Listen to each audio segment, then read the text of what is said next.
Si quelqu'un vient me voir, il prend un langage faux, les hypocrites. Il recueille des sujets de médire. Je vais fouetter aujourd'hui. Il s'en va et il parle en dehors. Aïe, aïe, aïe, aïe, aïe, aïe. Que tous ceux qui parlent avec moi pour recueillir des sujets de médire et aller parler dehors, que l'ange de l'Éternel leur casse les jambes. Que l'ange de l'Éternel leur casse les jambes. Que l'ange de l'Éternel leur casse les jambes et leur arrache les dents de leur bouche. Que l'ange de l'Éternel leur casse les jambes et leur arrache les dents de la bouche. Que l'ange de l'Éternel leur casse les jambes et leur arrache les dents de la bouche. Que l'ange de l'Éternel leur casse les jambes et leur arrache les dents de la bouche. Ragadagadagadagadaga. Au nom de Jésus. Verset 8. Tous mes ennemis chuchotent entre eux contre moi. Vous voyez, Dieu voit tout, hein?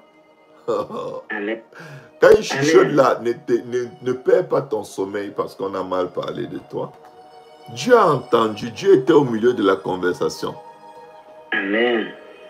Sauf que,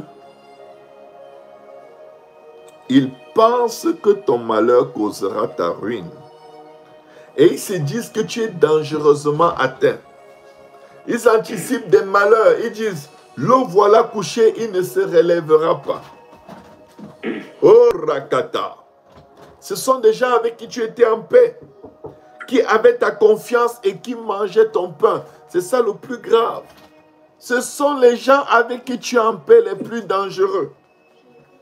Je ne dis pas que ceux avec qui tu es en guerre sont plus fiables. Mais ceux qui vont te faire le plus de mal sont les gens avec qui tu es en paix. Celui-là même avec qui j'étais en paix, qui avait ma confiance et qui mangeait mon pain, lève le talon contre moi.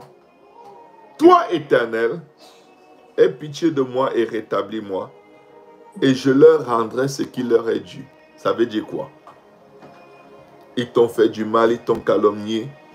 Dieu a pitié de toi, Dieu te rétablit. Et du coup, tu vas dire, mes frères, je vous ai pardonné. Revenez, refaites-moi ça plus fort.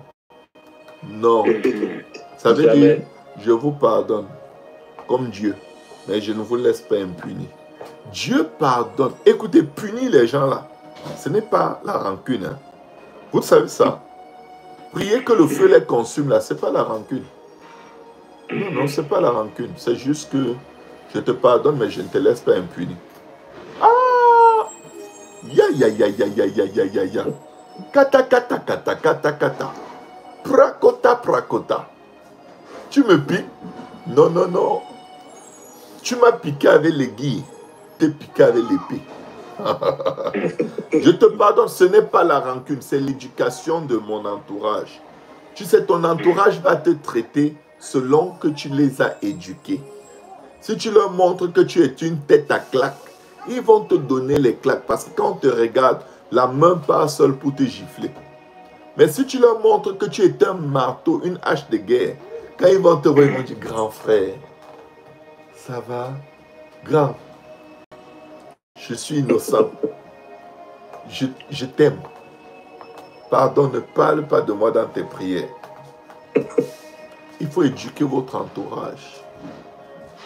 Moi, je dis toujours à mes ennemis, là, je peux vous dire quelque chose. La grande force que j'ai contre mes ennemis, c'est que je ne les déteste pas. Je les découpe. Ça, c'est une force. C'est une force. Je n'ai pas de rancune. J'ai juste le souvenir que je dois te frapper fort. C'est différent. La rancune là rend les gens qui sont rancuniers malheureux. La rancune rend malheureux. Le manque de pardon n'est pas bon. Dieu, quand il te pardonne, il te punit. Il dit, je te pardonne, mais je ne te laisse pas impuni. Si tu aimes les gens, il faut savoir les punir. Oui, il faut savoir les punir. Parce que certains gens, c'est la punition qui va leur rappeler, ne repars pas dans ce chemin. La Bible dit que